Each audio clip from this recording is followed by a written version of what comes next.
morning, Archana Ji. Good morning, Shilpa. Good morning, Sumpi. Can you hear me? Morning. Yes, I can hear you. Okay. Yes, Rangada, we can hear you. Good morning. Good morning. Okay. Good morning. Yeah. So we'll start. So Archana Ji, you can start because you often have to Yes. go. Yes, Rangada. We have to Yes. redo the para. You Yeah. already read it. Oh, acha, acha. Okay. Then I'll read each Okay. one.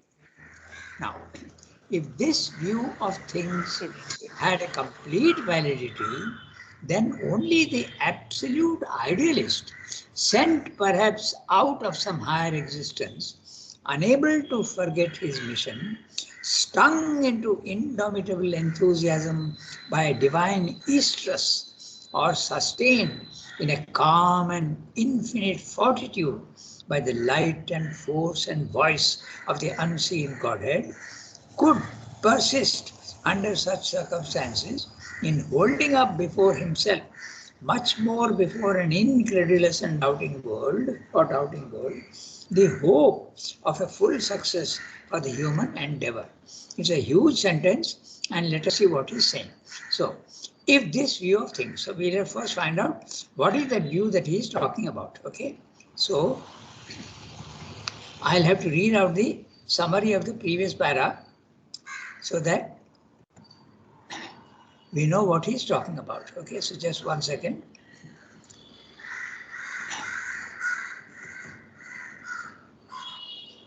My computer is a little slow. I'll have to see whether it can be made faster.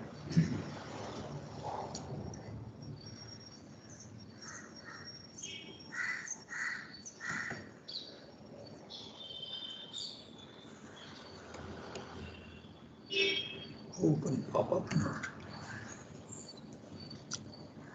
Yeah, it has come. I think I've understood now. Yeah, so what he's saying in this previous para, the supreme reality is the very opposite of the manifested world that we have seen many times. The spirit at the highest level is almost seems to be the opposite of the lower matter. Okay, the divine is one, perfect, all power, knowledge, and delight. The world, on the contrary, is the many, opposite of one, imperfect, opposite of perfect. Okay, powerless, opposite of Shakti, ignorant, opposite of knowledge, full of suffering and pain, opposite of Ananda. So, it appears to the normal man and it leads to what is known as the philosophy of existentialism. That means to say the world is permanently imperfect. You have to accept it. If you want, you accept it quietly and remain there, or if you don't want to remain there, go to another level. Okay, that's it. But the permanence of the imperfection of the physical world is to be granted. That's a view. A philosophy of despair and pessimism. There does not seem to be any solution for the miserable condition of an imperfect world. This is what he's saying.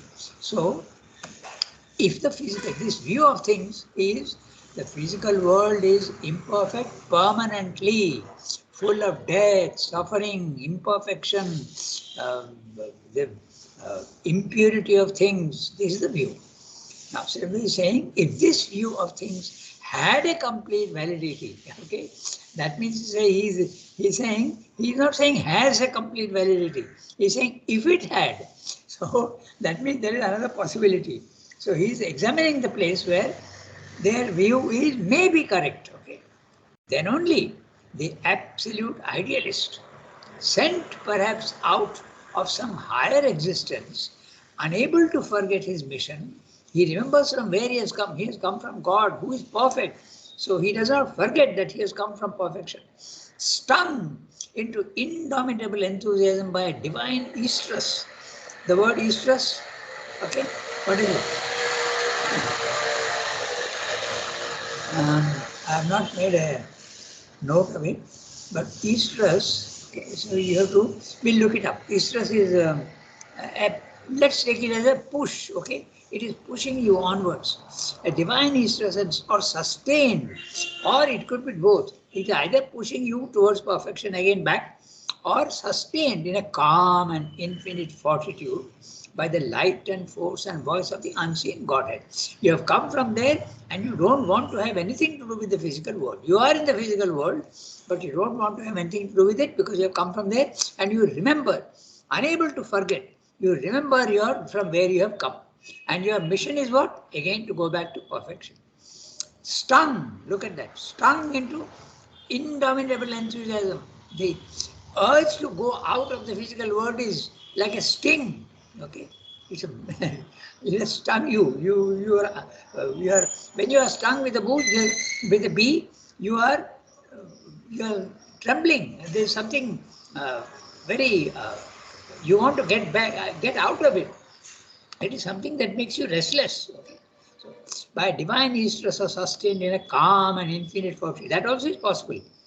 Even if you are in a calm like the ascetic. So he says, I am in perfection, why should I have anything else? So, or sustained in a calm and infinite fortitude by the light and force and voice of the unseen Godhead, could persist under such circumstances in holding up before himself, much more before an incredulous and doubting world, the hope of a full success for the human endeavor. Okay. Can he persist in in the doubt to make the physical world perfect? It's not possible. Now I'll give you two examples. One is the divine estrus. Okay, this is very interesting. Estrus means a pull to go back to where you came from. This is what happened to Vivekananda. Okay? Vivekananda at the age of 40 or 41 or 42, he said, I don't want to remain in this physical world. And he threw his body out. Actually, he spat out his body, they say. Okay, he spat out his body. The consciousness, the body is in the consciousness and he is spitting it out. Normally, our consciousness is in the body and when we spit out, it's the body that is spitting out. But here the consciousness is spitting out the body. Okay, and this is exactly what Ramakrishna had forecast about Vivekananda. He had said that as soon as he realizes who he is, and he has come from a very, very high plane of consciousness, very high plane, Ramakrishna said this about. He said he will leave the physical world. And that's exactly what happened. When he died, he came out of his body in a subtle body and went to his friend, a very close friend, and told him, I have spat out the body. So this is what we explained by divine estrus. But what about the other one? Sustained in a calm and infinite fortitude. He is not disturbed at all. Okay, Vivekananda was disturbed in the sense that I want to get back to that permission, I am in a hurry. But sustained in a calm, and that's a normal attitude of the Jnana Yogi. He goes to the higher level, he is absolutely calm, quiet, not disturbed at all. And he says, this is where I want to remain. So Sri Aurobindo is giving both the possibilities. And infinite fortitude, sustained why? By light and force and voice of the unseen Godhead. So you can be infinite fortitude, and the sustenance of the spiritual man can come by light, or it can come by force, or you can hear the voice of the unseen. So three possibilities. Either the yogi can experience only light, or only force, or only hear his guidance. Okay? You hear the voice, the unseen Godhead. But it can be all together or combination of all these also. It's possible for the individual. Could persist, okay? Yeah. Unable to persist, the voice of the unseen could persist under such circumstances in holding up before himself, much more before an incredulous and doubting world, the hope of a full success. He himself, who has come from the highest level, he sees the physical world full of imperfection, and he says it is impossible to change this, he wants to go back. Then he's also adding another thing, the full success of changing the physical world is doubted very much by the incredulous and doubting world. The world itself will never think that it is possible to change all these things. That's what he's saying. The hope of a full success of the human endeavor. Someone who has come from there will not be able to do it. Actually, for the most part, man either reject it from the beginning or turn away from it eventually. So, rejecting it from the beginning or turn away from it eventually after some early enthusiasm as a proved impossibility. Everybody realizes after some effort at making things possible. That's a whole effort of morality. No? You must tell the truth. You must be not selfish. And then after some time you see that it's very difficult to do that in the physical world. Then you give up the effort. That's what Sandhi is saying. Actually, for the most part, men either reject it from the beginning, impossible, or turn away from it eventually after making some effort, after some early enthusiasm, as a proved impossibility. It is impossible to change the physical world. That's a view. Sri of course, has an opposite view. The consistent materialist, consistent, who doesn't shift from his ideas. A consistent materialist seeks a partial and short-lived power, knowledge, happiness, so much only as the dominant inconscient order of nature will allow to the struggling self-consciousness of man if he accepts his limitations, obeys her laws, and makes as good a use of them by his enlightened will as their inexorable mechanism will tolerate. So what he's saying, the materialist, he has dealt with this much earlier in the earlier chapters. He says that the materialist can have two types of materialists. One materialist, the physical world is, you have only one life, enjoy your life. That's one materialist. But the other materialist who is slightly nobler, he agrees that there is nothing but material world. There is no God, nothing. But he is stung by the suffering of others and he helps them. So he goes into charity, humanitarianism and all that. There is no God for him. But I want to help the others, try and relieve their pain. So this is what he is talking about, two types of materialists. The consistent materialist seeks a partial and short-lived power. As much as the world will allow me, let me have power, let me have knowledge and happiness, so much only as the dominant inconscient order of nature will allow to the struggling self-consciousness of man if he accepts his limitations. But the yogi does not accept his limitation. No? So he's saying the materialist, if he accepts his limitation, he tries his best for helping the others. Okay? Here he is talking only of the second type of materialist. Obeys her laws and makes as good a use of them by his enlightened will as their inexorable mechanism will tolerate. The inexorable mechanism of the machine of the world, there are laws, fixed laws, inexorable, you can't avoid. The mechanical unconsciousness of the laws in the physical world. And what are those laws? Imperfection, disease, death. These are all the laws that exist here. Can't change them. So under that, you try what you can. Then he is talking of the materialist. Now he is going to talk about the religionist.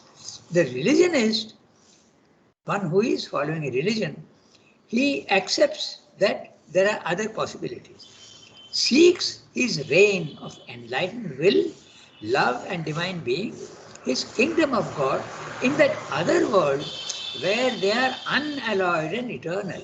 So the materialist thinks only the material world is real. The religionist believes that there is a God and there is a heaven where everything is perfect. He tries to do that. The religious seeks his reign of enlightened will, love and divine, his kingdom of God in that other world. It's not here. It's in the other world. The religion also does not, the religionist does not believe that the physical world can ever be perfect. Okay, so the religion seeks his reign of enlightened will, love and divine being, his kingdom of God in that other world, not here, other world, where they are unalloyed and eternal. The philosophic mystic, now he comes to the mystic, philosophic mystic.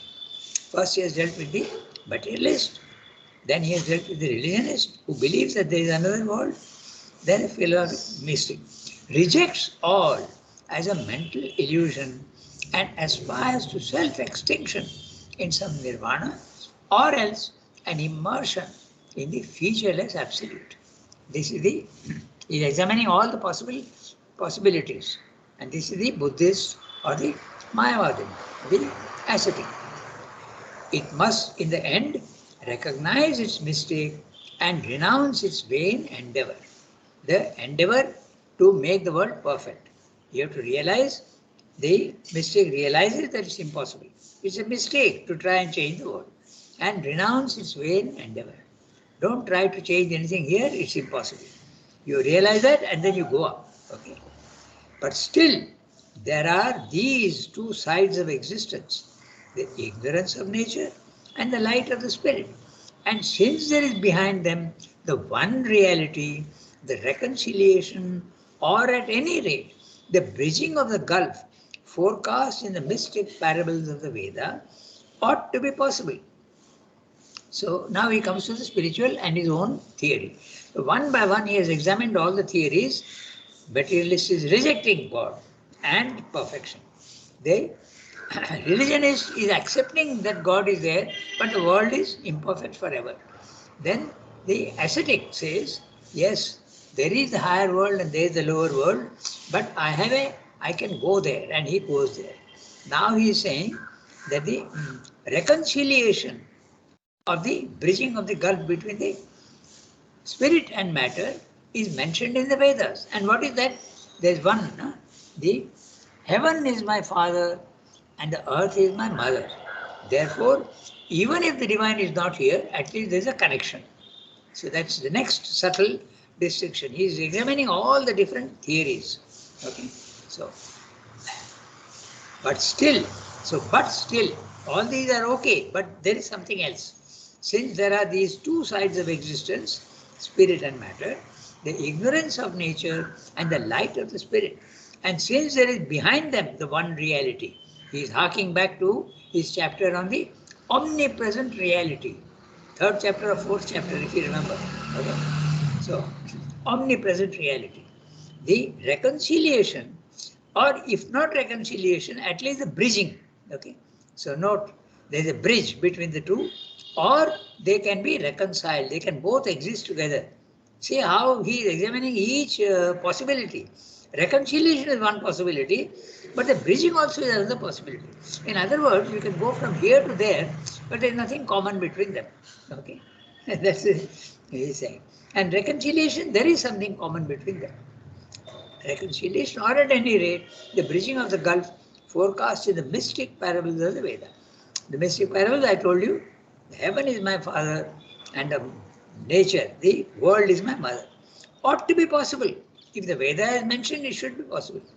It's a keen sense of this possibility which has taken different shapes and persisted through the centuries. Now he is going to give you all the cases where this idea has always been there, that there is a possibility of perfection in the physical world. The perfectibility of man, the perfectibility of society, the Alvar's vision of the descent of Vishnu and the gods upon earth, the reign of the saints, Sadhunam Rajyam, the city of God, city of God. Just imagine, he said, already said that 100 years ago. The city of God is obviously audible. Just 1 minute, my phone is ringing. I'll just get back to you. 1 second. So we come back. Now the Alvar's vision, I have taken the trouble of seeing how many Alvars are there. Okay, so I told you there are many Alvars. So actually there are 12 of them.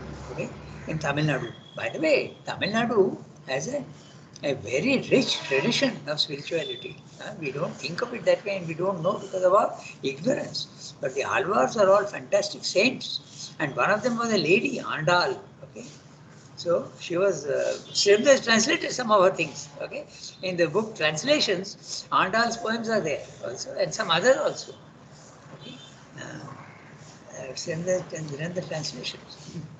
So, this is what he's saying. The ideas were there, that perfectibility of man, perfectibility of society, all these are ideas which have been there before. It's not that the other 3-4 ideas which he has mentioned before are the only possibilities.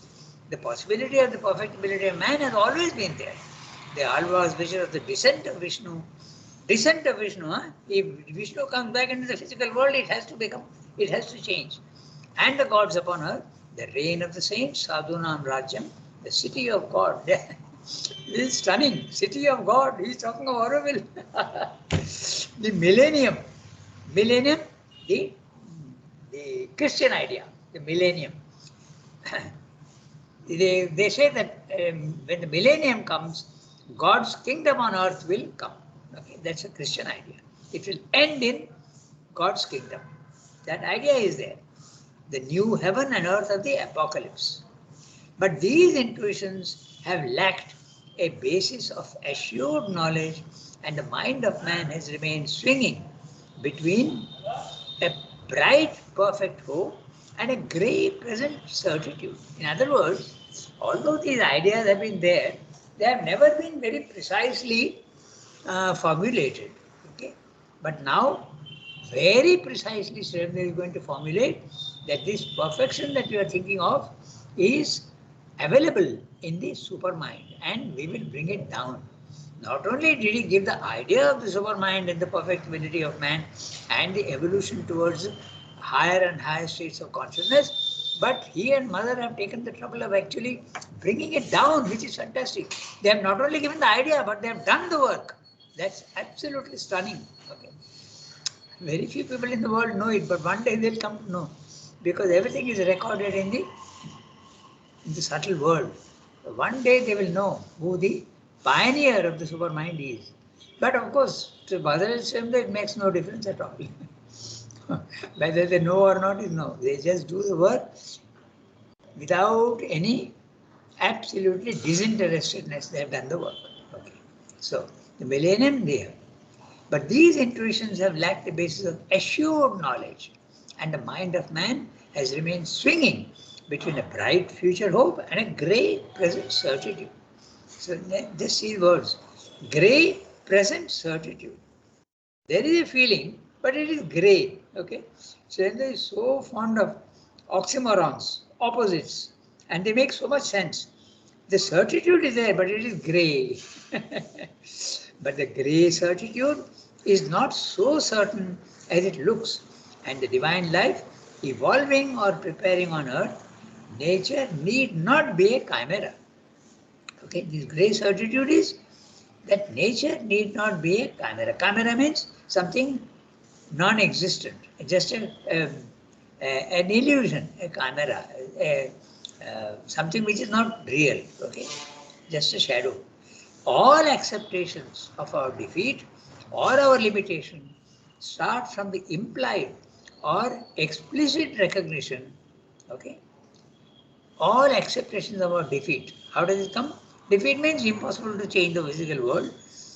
Start from the implied or explicit recognition first of an essential dualism.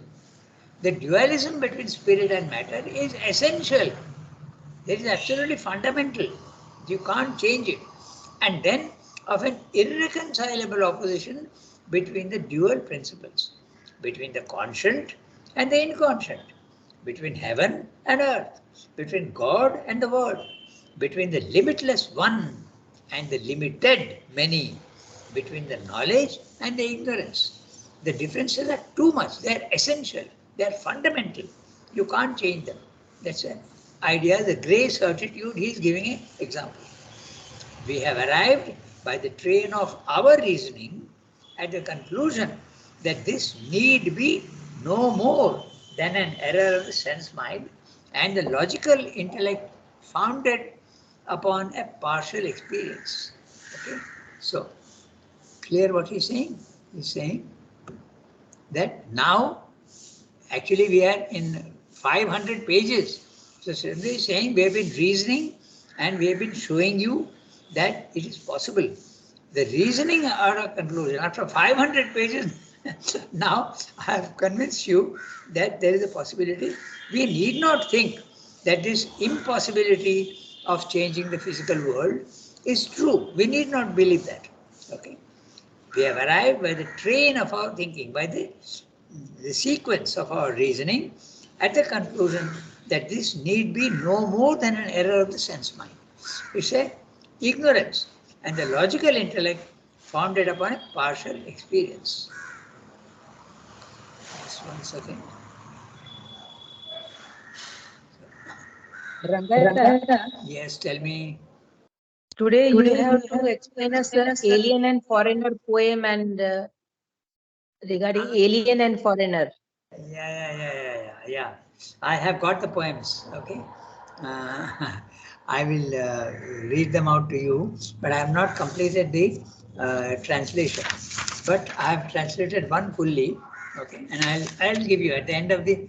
We still have some time, so as soon as I finish this paragraph, I'll give you. Okay, yeah, I'll give you. I got the poems. I recovered them from the internet, and I have also started translating. The first one I have translated, the second one I'll tell you partially. Okay, so, or I can actually read the English, the French and tell you also. So, We can do it tomorrow then, Rangadhar. We can do it okay. tomorrow then. Okay, we'll do that tomorrow. Tomorrow, right from the beginning of the class, we will do that first and then go on to live streaming. Okay, right. All right. Because he has mentioned that. Now he says that sometimes you feel Yes. the presence of the self or the psychic being, but it is something unknown to you. It's a stranger. Okay. Who is this? So this is expressed by the two French poets. One is Jules Proudhon, he was a Nobel Prize winner, and the other is Paul Verlaine. Okay, and both are excellent, and they are all sonnets. So Surendra has mentioned the French poets, and Mallarmé also he has discussed in great detail one poem of Mallarmé. Okay, and in the section on surrealism, surrealism means a poetry which makes no sense physically. Okay, it makes all sorts of, you will feel that it is absolute rubbish. In fact, Surendra has made one experiment also. He has written himself one poem, one sonnet, which is absolutely mad. Okay, he said this is an example of surrealistic poetry. So, but it makes deep sense. By the way, you should know that Neruda used to write in Bengali, okay, and he never understood what he wrote. Never understood what he wrote. And Surendra had to explain to him. So that is surrealistic poetry. The images are all deep symbolic. Okay, let's come back to our. So Surendra is saying, after 500 pages, we have arrived at the train of our reasoning at the conclusion that this need be no more than an error of the sense mind. The idea that the physical world is permanently imperfect is coming because you are limited to your sense mind and the logical intellect, founded upon a partial experience. We have seen that there can be and is a perfectly rational basis for the hope of our victory. For the lower term of being in which we now live contains in itself the principle and intention of that which exceeds it, and it is by its own self-exceeding and transformation into that it can find and develop into a complete form of its own real essence. So this last sentence, what his meaning is, Shakti is a divine power at the highest level. It becomes the vital here which is impure and imperfect. But through the imperfect vital, don't think that it is permanently, you can go back to the Shakti by removing the impurities. Knowledge is the highest character of the spirit, and here it becomes ignorance, but it is knowledge itself that has hidden itself. So through ignorance, you can go to knowledge. And through consciousness at the highest level, it has plunged itself into apparent inconsciousness, but it is nothing but consciousness hiding. And so through the inconscience, you can go back to the consciousness. That is what he is saying, okay, which he has established in other places. And he has also shown how it is like that. So we have seen that there can be and is a perfectly rational basis for the hope of our victory. For the lower term of being, matter, okay, the world in which we now live contains in itself the principle and intention of that which exceeds it, that which exceeds spirit. And it is by its own self-exceeding and transformation into that it can find and develop into a complete form of its own real essence. Here also I can point out one language peculiarity, idiosyncrasm, okay, that Surendra uses. He repeats words. Is, that. Very few people do this. Okay, transformation into that it can find and develop into a complete form of its own real essence. So this is what Surendra is saying. Big para, and he's saying Many people, materialists thinks that it is impossible, the physical world is impossible, we accept it.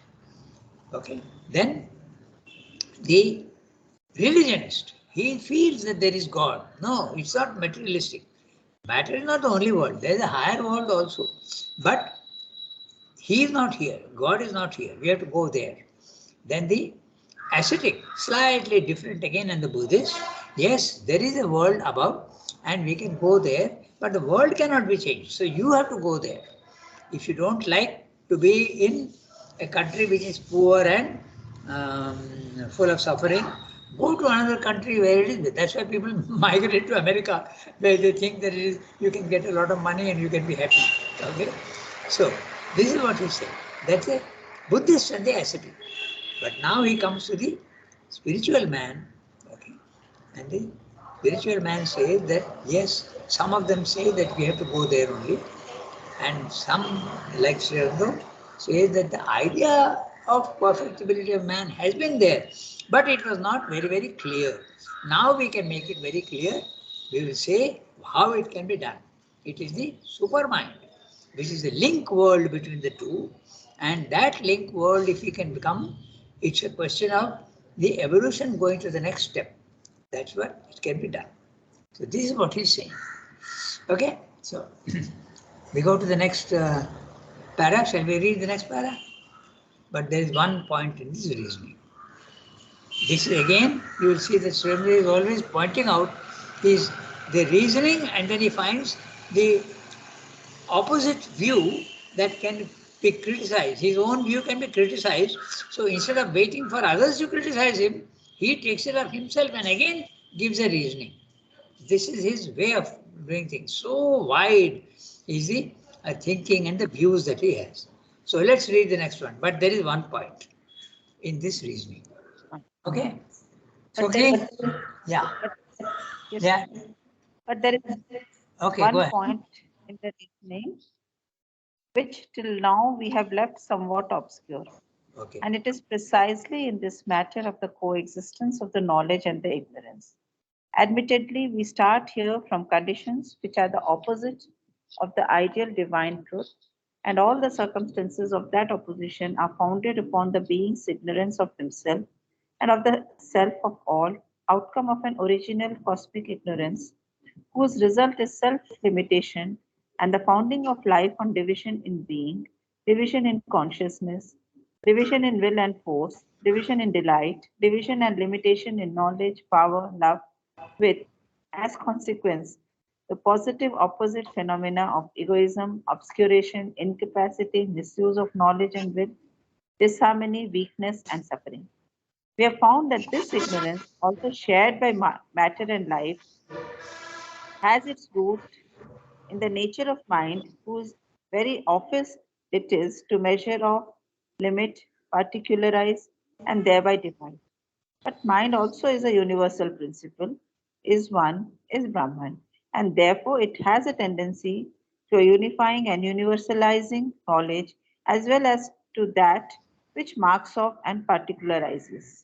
The particularizing faculty of mind only becomes ignorance when it separates itself from the higher principles of which it is a power and acts not only with its characteristic tendency, but also with a tendency to exclude the rest of knowledge, to particularize first and foremost, and always to leave unity as a vague concept to be approached only afterwards. When particularization is complete and through the sum of particulars, this exclusiveness is the very soul of ignorance. So he is explaining now that we can begin with the idea that yes, there is a imperfection here. So that's what he's saying. We start quickly, we can have a look at this. We have enough time to finish this paragraph also. But there is one point in the reasoning which still now we have left somewhat obscure. And it is precisely in this matter of the coexistence of the knowledge and the ignorance. He's saying that there can be knowledge in the physical world and we have to explain how they can be together. Okay. Admittedly, we admit we start here from conditions which are the opposite of the ideal divine truth, and all the circumstances of that opposition are founded upon the being's ignorance of himself and of the self of all. Okay. Outcome of an original cosmic ignorance.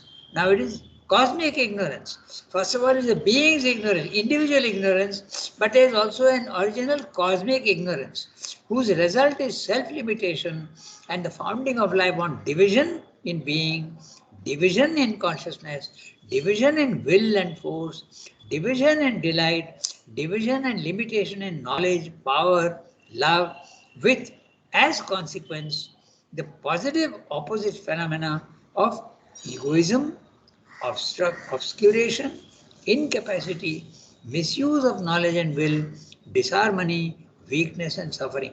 See, he goes to such a length to explain all the aspects of it.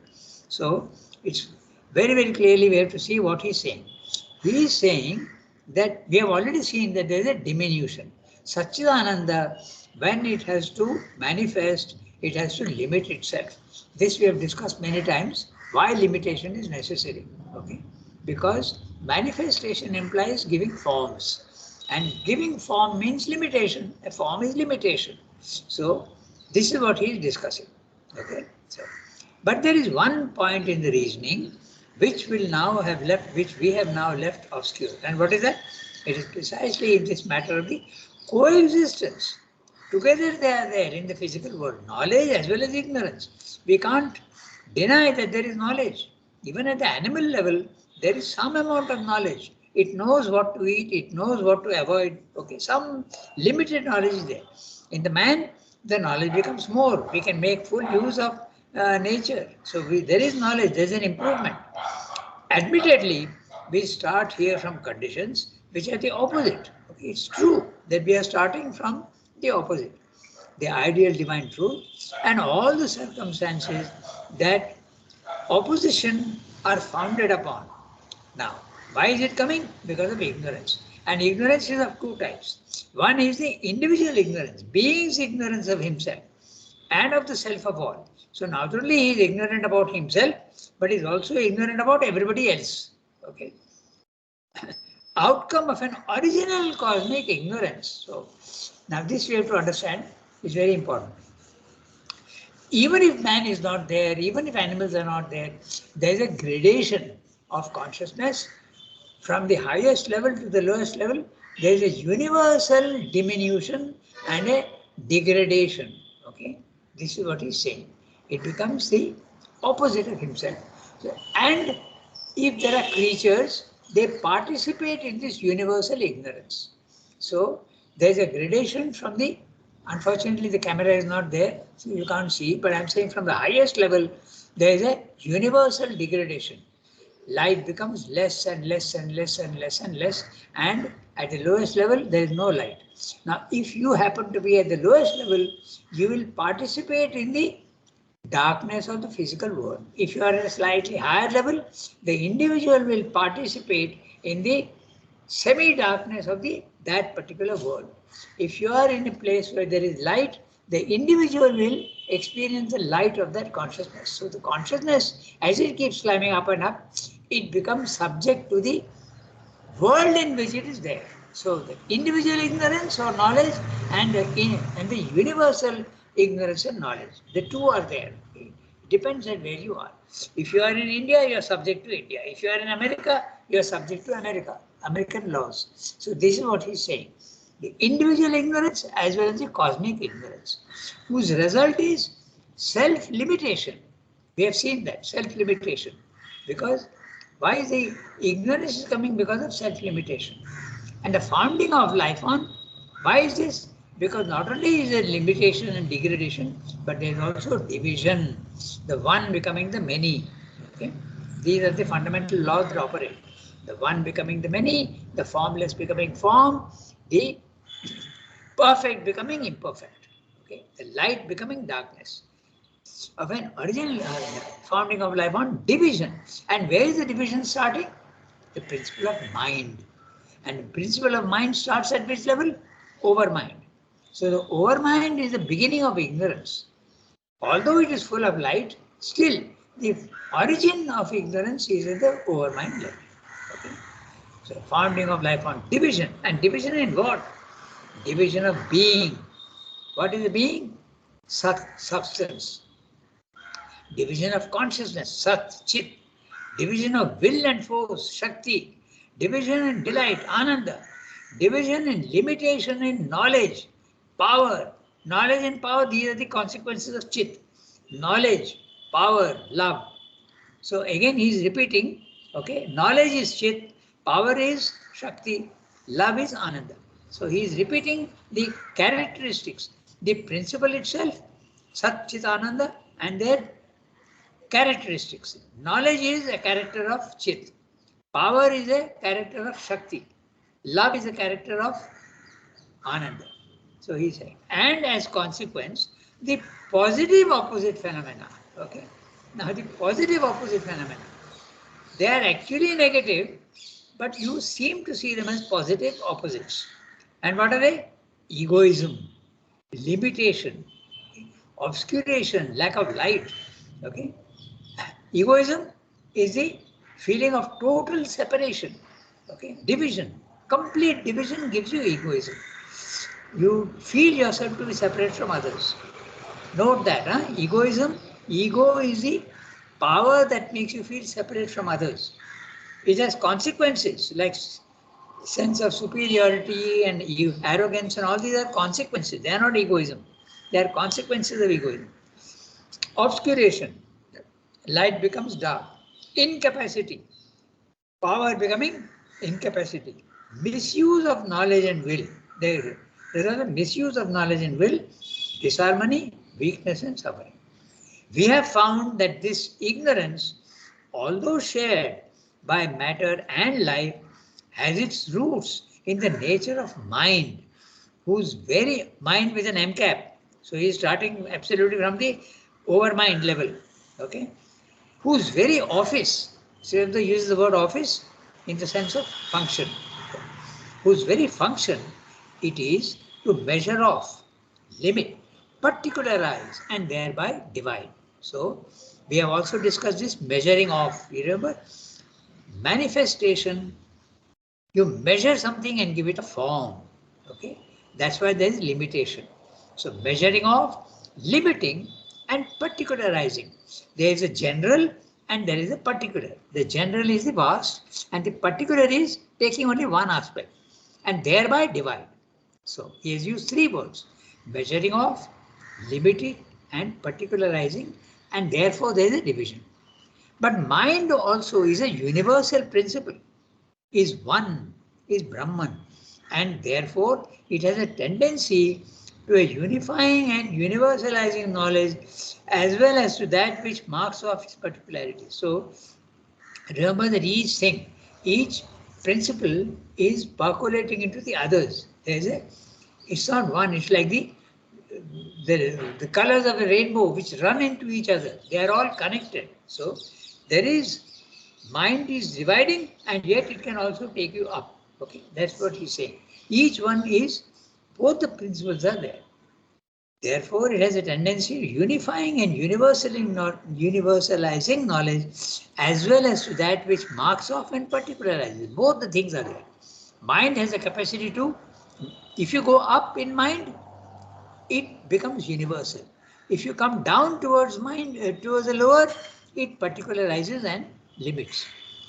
The particularizing faculty of mind only becomes ignorance when it separates itself from the higher principles of which it's a power and acts not only with its characteristic tendency, but also with the tendency to exclude the rest of knowledge. When it separates, it completely eliminates the other things. To particularize first and foremost and always, and to leave unity as a vague concept to be approached only afterwards, when particularization is complete. Particularization is complete in matter. Each atom has become separate, and through the sum of particulars. This exclusiveness is the very soul of ignorance. So where is ignorance coming from? By division. And where is it starting? At the overmind level.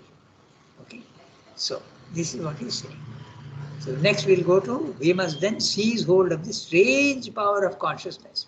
And what is this strange power? it has the power to limit itself, okay, and become, the one can become the many. So that we'll read next time, okay? So we stop here today. It's okay. Archana Di, Shilpa, au revoir. Thank you, Ramesh. Yeah, and Tomorrow have a nice. Thank you, poems first.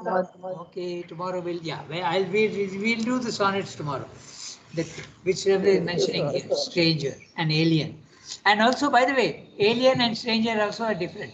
A stranger is in the same country. When someone comes from your country, it is stranger. But an alien is one who comes from another country. So what Suki said is correct. Okay, from another world. Planet. Yeah, that's right. Yeah, when I fill in the document in the US, I always check that box, alien. Okay, so there is a difference between alien and stranger. Okay. All right. Au revoir, everybody. Have a nice day.